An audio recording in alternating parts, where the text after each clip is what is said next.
Salut! Aujourd'hui, je viens vous donner mon avis sur les 10 derniers livres que j'ai lus. Au menu, nous avons 3 contemporains, une fantaisie, 2 dystopies, 2 romances, une science-fiction et un thriller. C'est parti! Aujourd'hui, je ne vais pas me casser la tête, je vais vous présenter mes lectures dans l'ordre dans lequel je les ai lues. La première a été Love and Gelato de Jenna Evans Walsh. C'est un contemporain jeune adulte qui parle d'une fille qui vient de perdre sa mère et qui va se faire envoyer en Italie pour passer l'été chez le père qu'elle n'a jamais connu. Là-bas, elle va y retrouver le journal de sa mère pendant qu'elle habitait en Italie et va essayer de retracer les pas de sa mère et élucider certains mystères. Je vous avais présenté ce livre dans ma palle d'été en vous disant que j'étais pas sûre que c'était mon genre de truc. Mais j'ai commencé et j'étais agréablement surprise parce que le contexte était pas celui auquel je m'attendais. Je pensais qu'elle allait découvrir genre la villa italienne super luxueuse de son père, mais en fait il habite dans un cimetière historique. Donc j'ai lu les premiers chapitres en me disant « Hey, peut-être que je vais aimer ça finalement. » Mais après ça, on rencontre davantage de personnages et quand j'ai compris c'était qui l'intérêt amoureux du livre, j'étais ultra déçue parce que moi, je les voyais uniquement comme des amis. Donc après ça, chaque scène qui poussait leur romance, les conflits finaux qu'ils ont eu à la fin, les grosses confessions d'amour, ça passait pas avec moi, j'étais pas à l'aise. Et le problème le plus majeur à mes yeux, c'est qu'il y a tellement de trucs dans cette histoire qui n'ont aucun sens. Genre si j'incluais des spoilers dans ce point lecture, ce serait pas un point lecture où je parlerais d'autres livres parce que je pourrais juste parler de celui-là pendant 15 minutes. Je le lisais puis je faisais des vocaux à mes amis puis je comprenais pas. Dans la deuxième moitié du livre, là, c'était vraiment juste décision après décision qui avait aucun bon sens. Mais bon, sinon, j'ai beaucoup aimé la relation avec le père, le lien qu'ils ont développé ensemble alors qu'ils étaient de parfaits inconnus au début du livre. C'est quand même un livre que je pense pourrait plaire à plusieurs personnes. C'est juste que moi, il y a des trucs qui m'énervent très facilement dans la vie et là, il y en avait trop. C'était juste une collection de trucs qui m'énervaient. Donc, je lui ai donné 2.5 étoiles. Pour moi, ça a malheureusement été un flop au niveau de me donner une lecture d'été agréable. Mais les vibes étaient là et si c'est votre genre de livre, je vous le recommande parce que, comme mentionné, ça pourrait vous plaire. Je me disais que je prenais un risque en lisant et effectivement. Ensuite, j'ai lu le plus vieux livre de ma palle. Si vous saviez le plaisir que j'ai depuis ce temps à ouvrir mon document de lecture classé par ordre d'ancienneté et de voir que, à la place numéro 1, il n'y a plus ce livre. Donc voilà, j'ai lu La Voix des Rois, partie 1 de Brandon Sanderson. C'est une fantaisie épique qui se déroule dans un monde de pierres et de tempêtes brutales. Il y a un général de guerre qui va commencer à avoir des visions de l'ancien temps et tout le monde autour de lui va se mettre à douter de sa santé mentale. Mais ça, en fait, c'est juste un des points de vue de ce livre. Il y en a 3 au total. Mais attendez-vous pas à ce qu'il soit présenté de manière égale. Parce que il y en a un d'entre eux qui arrive au milieu du livre et il y en a un qui disparaît pendant 400 pages. Et évidemment, celui que je préférais lire était celui qui disparaissait et celui qui se rajoutait était celui que j'aimais le moins. Étonnamment, quand j'en ai parlé à des gens, tout le monde préférait le point de vue que moi j'aimais pas du tout. Donc je me dis c'est moi, je passe à côté de quelque chose, je sais pas. C'est définitivement un livre très bien construit. Brandon Sanderson, il sait bien bâtir ses histoires. Il y avait les personnages pour donner un bon livre, il y avait la qualité. Le seul truc qui manquait à mes yeux, c'était le rythme. Les trucs qui se passent à la fin des 800 pages pour un certain personnage, moi j'étais certaine qu'elles allaient se produire vers la page 300 peut-être. J'ai fini le livre et j'arrivais pas à croire que le personnage avait passé le livre entier dans la phase de l'histoire que moi je pensais être juste comme la première. J'étais certaine que ça allait juste être la première étape de son récit, mais cette première étape a duré 800 pages. En tout cas, faut garder en tête que ce livre était une partie 1. La VO n'était pas séparée en 2 parties, mais ça reste quand même que c'était 800 pages. Je suis sûre que le personnage va commencer à faire d'autres trucs dans la partie 2, mais quand même, je suis pas certaine que c'était nécessaire de passer autant de temps là-dessus. Mais malgré tout, ça a pas été une lecture pénible pour moi. J'étais intriguée pendant la majorité du temps. Il y a vraiment des bonnes bases pour que je puisse adorer la partie 2. C'est juste qu'il va me falloir plus d'événements. Sinon, je vais avoir un problème. Donc voilà, j'ai donné 3.5 étoiles à cette première partie. Ça a presque été un 4 étoiles, mais le gars a voulu prendre son temps. Que veux-tu? Et moi, quand je me mets à compter les pages qui restent, c'est sûr que c'est pas optimal. Ok, on vient de parler de manque de rythme et de point de vue mal utilisé. Donc là, on va parler d'un livre qui est absolument le contraire. Il s'agit du tome 1 de Absolue de Margot Dessen, intitulé Les Mobilisés. C'est une dystopie jeune adulte qui parle d'une ville qui n'ouvre ses portes qu'une fois par an et où 100 jeunes sont mobilisés à chaque fois pour y entrer et aller combattre la chose. C'est un livre que j'avais très hâte de lire. Non seulement parce que l'autrice est quelqu'un que j'affectionne et que je voulais encourager, mais Surtout parce que la dystopie, c'est quelque chose qui occupe une place très spéciale dans mon cœur et ça fait vraiment longtemps qu'il n'y a pas eu de livre pour la remplir. Pour un premier roman, je suis honnêtement époustouflée de la maîtrise qui a été démontrée au niveau du rythme, de l'enchaînement des événements et surtout de l'utilisation des points de vue. C'est un livre avec 7 points de vue, donc normalement c'est très facile de s'y perdre, mais l'autrice alternait entre plusieurs points de vue avant d'en introduire un autre. Donc on était déjà familier avec tout le monde et il n'y a jamais eu un instant de confusion dans ma tête à propos de qui était qui. Et je trouvais ça super bien fait, c'était juste agréable. Mais ce qui était le plus agréable, c'était que je me sentais pendant tout le long guidée par un récit qui avait vraiment été planifié au mètre carré. J'avais jamais le temps de me demander « Ah, combien de pages il reste? » C'est une des rares œuvres dans ma vie où j'aurais pu en lire 1500 pages sans me poser une question. C'était juste tellement facile à dévorer. Donc pour moi, ce livre était l'expérience de dystopie que je recherchais. Et en plus, il n'y avait pas de romance. C'est quand la dernière fois que j'ai lu une dystopie jeune adulte sans romance? La réponse? Jamais. Quel bonheur. Quel bonheur. Je dirais qu'il y a seulement 2 choses qui m'ont empêché de lui donner un 5 étoiles. La première, c'est que les personnages se sont posés des questions à la fin que moi je me posais dès le départ. Et je comprends pas comment ils se les posaient pas non plus, parce que ils avaient toutes les informations pour le faire, là. Mais bon, ça, honnêtement, ça a pas vraiment affecté ma note. Ce qui m'a le plus dérangé, surtout, c'est quelques maladresses au niveau du texte. Genre, par exemple, je trouvais que chaque fois qu'un nouveau concept était introduit, il était répété plusieurs fois après. Genre, je tournais la page et j'avais la même information qui venait de m'être donnée dans la page avant. Et ça se répétait genre 3-4 fois dans le chapitre. Et ben, j'aurais juste aimé ça qu'on me fasse plus confiance en tant que lectrice parce que c'était très clair. Quand je lisais le livre au début, je me disais « Ah ben, c'est comme ça parce qu'on est présenté à un nouveau monde, il faut s'assurer que tout soit très clair. » Mais je retrouvais le même genre de truc à travers le roman entier. Et c'est un peu la même chose au niveau des descriptions. J'ai remarqué qu'il y avait énormément de « Je me mordis la langue, je me mordis les lèvres, ma mâchoire se serra, ma mâchoire se contacta. » Ça, c'est vraiment un détail, mais après que je m'en suis rendu compte, ça me déconcentrait du texte à quel point je les voyais souvent. Mais bon, ça reste le rayon de soleil de mon année littéraire. Je lui ai donné 4.5 étoiles et je vais me précipiter sur le tome 2. Ça fait du bien, ça fait du bien. Ok, là on va parler d'une petite déception personnelle qui est The Charm Offensive de Alison Cochrane. Une chose que vous ne savez probablement pas sur moi, c'est que j'adore écouter un podcast qui fait un résumé de ce qui se passe dans chaque épisode de The Bachelor. Je ne regarde pas The Bachelor, mais j'écoute ces 2 hommes me dire qu'est-ce qui se passe dedans. Et donc, quand j'ai commencé cette romance et que j'ai compris que ça se déroulait sur le tournage d'une émission identique à The Bachelor, ben j'étais prête!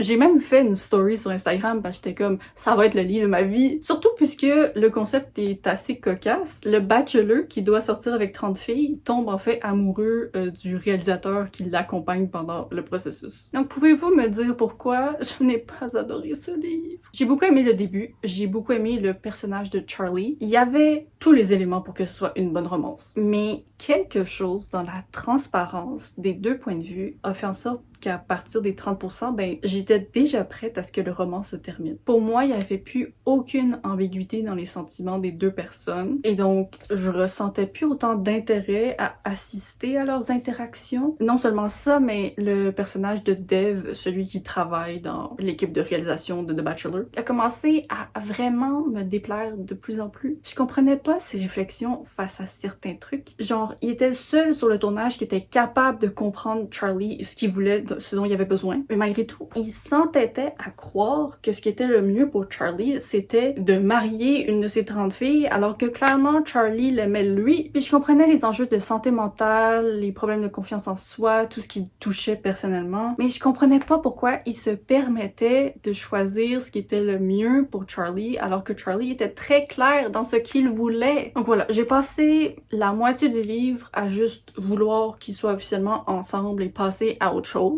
C'était pas du tout mauvais et je sais que beaucoup de gens vont et l'ont adoré, donc c'est pas un livre que je vais ne pas recommander, même si moi personnellement je peux comme pas le recommander. Je lui ai donné 3 étoiles, il y avait plein de trucs qui étaient très bien là-dedans, mais ça m'a pas donné l'expérience de romance que je recherchais. Très déçue. Ok, ensuite, nous avons une belle surprise. Si j'avais ton visage de Francis Cha. Je savais pas quelle approche allait avoir ce livre. C'est un contemporain qui suit 4 femmes en Corée du Sud qui gèrent toutes à leur façon la pression de la société société. Et ça avait commencé avec une exposition assez évidente de la superficialité du monde. Donc je m'attendais à ce qu'on garde le même ton pendant tout le long et ça aurait pas nécessairement été un problème, mais j'ai nettement préféré ce que c'était en réalité. On plonge vraiment plus que je pensais dans la backstory de chaque femme et c'est des histoires touchante, c'est absolument le truc que j'ai le plus adoré du livre. Grâce à ça, le profil de chaque personnage était vraiment complet et ça m'a juste fait du bien de lire un contemporain qui présentait la vie sans aucune fioriture, mais qui en même temps me donnait envie de tourner la page. Je sais pas si ça va plaire à tout le monde, c'est vraiment le type de livre où tous les personnages sont imparfaits, un peu détestables à leur façon, mais j'ai quand même connecté avec leur histoire et si ce genre de thème vous intéresse, ben je vous le recommande absolument. J'ai fini par lui donner un bon 4 étoiles, ça faisait longtemps que j'avais pas lu ce style de contemporain. Et là, ça m'a vraiment donné envie d'aller en lire plus souvent. C'était juste le type de lecture qui était très douce et réconfortante pour moi, même si les sujets étaient frappants. Bon, récemment, je vous ai parlé du fait que How High We Go in the Dark de Sequoia Nagamatsu avait été le livre le plus triste que j'avais lu en 2023. Donc, je vais juste rapidement vous dire un peu plus sur mon avis. C'est un recueil de nouvelles de science-fiction qui parle des adaptations que devra faire notre société face à un nouveau virus mortel. Ce que j'ai trouvé vraiment génial, c'est que toutes les nouvelles sont liées les unes avec les autres, mais d'une manière vraiment subtile. Donc, on a juste des indices, des noms qui nous indiquent que c'est le cas, mais ça fait juste comme peindre le portrait de gens interconnectés, même s'ils sont tous dans des contextes très différents. Comme mentionné dans mon Mid-Year Book Freakout Tag,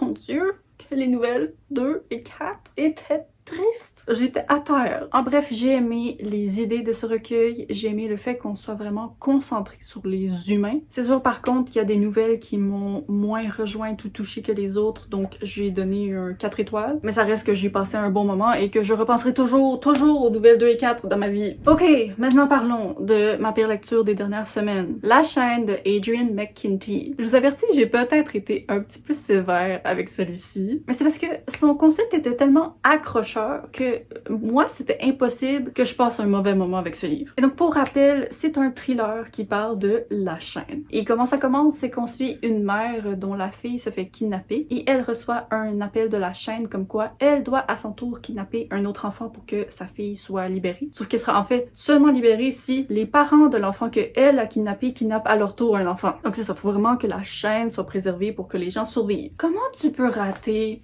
ça? Ok, premièrement, je savais que la deuxième moitié du livre plaisait moins aux gens, mais ce qui m'a surprise, c'est à quel point j'ai eu des problèmes avec la première. Je trouvais l'écriture vraiment bof, et les personnages étaient bof, la tension était bof, j'avais aucun mal à reposer ce livre qui aurait dû être ultra addictif. J'étais tellement peu investie finalement dans cette première moitié que quand on est arrivé à la deuxième, ben j'ai presque été contente parce que je me disais ok, on change un petit peu, mais j'ai rapidement commencé à être de nouveau désintéressée par la plume, les personnages. Je trouve juste pas que c'était une exécution intéressante de ce concept. Je suis certaine que présenté d'une autre manière, j'aurais pu adorer. Pour cette raison, j'ai donné un 1.5 étoiles. J'aurais pu donner un 2 si je m'étais sentie plus généreuse dans le moment, parce que je suis certaine que ça peut quand même divertir certaines personnes. Mais moi, j'étais juste trop déçue. J'étais certaine que ce livre me promettait un beau moment, et finalement, non. Le 8e livre dont j'aimerais vous parler, c'est Our Missing Hearts de Celeste Ng. C'est une dystopie qui se déroule dans un futur où les États-Unis blâment la Chine pour leur crise économique. Et donc, pour protéger leur pays face à la menace asiatique, ils mettent en place une loi patriote. Et on va suivre un fils issu d'un père blanc et d'une mère chinoise qui est poète et qui va un peu devenir le symbole de la résistance. Si vous saviez à quel point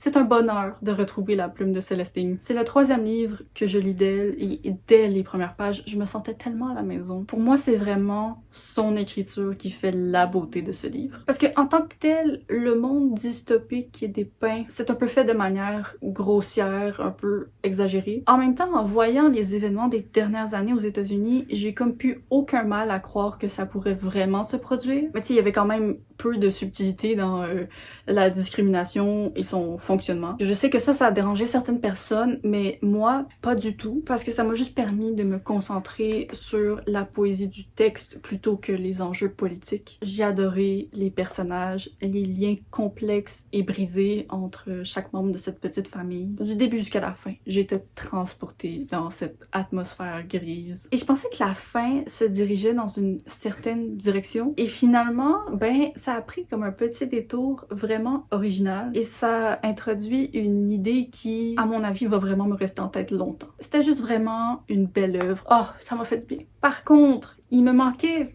un petit quelque chose pour que ce soit un 5 étoiles. Je saurais pas vous dire c'est quoi. Je pense que c'est peut-être en fait juste qu'il manquait une centaine de pages au livre. Mais c'est un 4.5 étoiles. Ça risque très fortement d'être dans mes meilleures lectures de l'année. Bon, ensuite, j'ai lu Summerbird Blue de Akemi Dawn Bowman. C'est un contemporain jeune adulte qui parle d'une fille qui perd sa sœur dans un accident et qui se fait envoyer à Hawaï pour rester avec sa tante parce que sa mère devient incapable de s'occuper d'elle. On y parle énormément de deuil, du lien que cette fille et sa sœur avaient ensemble avec la musique. La protagoniste est aromantique, donc on a aussi des petites discussions à propos de ça. Mais comme... Comment vous dire poliment que je me foutais absolument de la chanson que cette fille a passé le livre entier à vouloir écrire? Chaque chapitre, c'était juste comme « Oh, je suis horrible parce que je suis pas capable d'écrire les lyrics de cette chanson. Les paroles ne me viennent pas, je déçois le souvenir de ma sœur, elle me détesterait de ne pas réussir à finir la chanson. » Mais sa sœur, là, elle lui a rien demandé. C'était pas comme si elle était morte en disant « Hey, t'es mieux de finir notre chanson parce que sinon moi je m'en viens te hanter. » Je comprends pourquoi c'est important pour elle. Je comprends le lien avec la musique. Je comprends qu'elle se sente obligée de faire quelque chose pour respecter le souvenir de sa sœur. Mais c'était juste pas intéressant de lire 200 pages d'une fille qui se déteste parce qu'elle a pas écrit une chanson. Et quand elle finit par écrire la chanson, ben moi je lis les paroles puis je suis comme je suis contente pour toi mais je m'en fous. En tout cas, j'ai une relation amour-haine avec ce roman. Parce que d'un côté, j'ai comme semi-voulu l'abandonner pendant tout le long. Et de l'autre, ben, il y avait des scènes qui me foutaient à terre, qui me touchaient tellement. Il y avait des moments où le deuil était représenté d'une manière tellement vivante. Il y avait des souvenirs avec sa sœur touchants. Mais ce qui m'a vraiment le plus rejointe, ben, c'était la relation difficile qu'elle avait désormais avec sa mère, qui l'avait en quelque sorte complètement abandonnée parce que son autre fille était décédée. J'ai trouvé ça super intéressant comment la dynamique mère-fille avait été abordée, surtout quand la mère paraît préférer une de ses deux filles. C'est définitivement les parties du livre qui vont m'avoir marqué le plus. Par contre, pour revenir au côté haine que j'ai avec ce livre, même si je comprends que le deuil, ça détruit quelqu'un. Ça peut lui faire des choses qu'elle aurait jamais faites avant dans sa vie. Mais mon Dieu que la protagoniste était méchante avec tout le monde autour d'elle. Des gens qui lui avaient absolument rien fait de mal. Et elle n'a pas besoin d'être de bonne humeur. Mais c'est pas agréable de l'avoir crié sur les gens. Donc c'est ça, protagoniste. Ma note pour ce livre est donc un 3 étoiles. Et à la fois, c'est une note qui est vraiment trop généreuse pour mon appréciation, et à la fois vraiment trop pauvre. Je sais pas comment noter ce truc. C'était désagréable et super touchant. Je sais pas.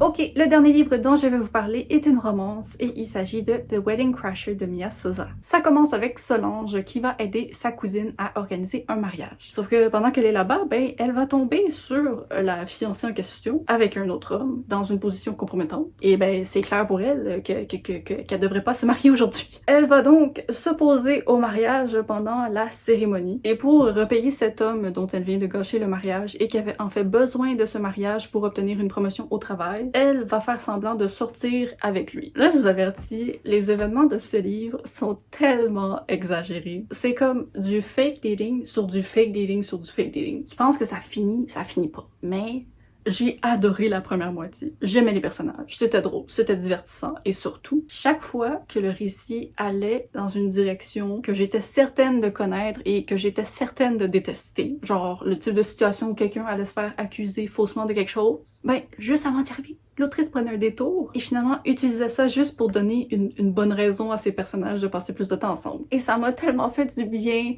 de ne pas souffrir. Sérieusement, avant une certaine scène, j'écoutais le livre audio à côté de Noah. Puis là, je lui disais, ok, s'il y a ça qui se passe, j'abandonne le livre. Je ne veux pas. Ça va être désagréable. Ah, je le vois venir. Je peux pas croire que l'autrice a mis ça dans son livre en pensant qu'on n'allait pas voir et deviner les signes. Mais finalement, oh my gosh. Et j'aurais jamais pu deviner que ça allait là. Bref, j'étais très contente. Malheureusement, dans la deuxième moitié, ouh, hey, c'est devenu épicé. Et après la troisième scène consécutive, ben Mamaki, elle était fatiguée. Je n'en pouvais plus. Donc ça a vraiment affecté mon intérêt pour la fin de cette histoire. J'en garde quand même un très bon souvenir. Pour moi, ça a été un 4 étoiles. Mais comme mentionné, pour lire ça, là, faut vraiment que vous soyez des adeptes du fake dating. Ok, j'ai fini. Avant de se laisser, j'aimerais qu'on termine la vidéo sur une note négative. Dites-moi donc dans un commentaire c'est quoi le livre que vous avez le moins aimé récemment. Il y a trop de livres qu'on a envie de lire dans cette vie, donc si les commentaires peuvent nous aider à déterminer que certains livres ne méritent peut-être pas la priorité, ben moi je suis partante pour entendre ça. Je vous remercie d'avoir regardé cette vidéo. N'hésitez pas à vous abonner pour ne pas manquer la suivante. En ce moment, je poste toutes les 2 semaines, le vendredi à 10h30 pour le Québec et 16h30 pour la France. Bye bye!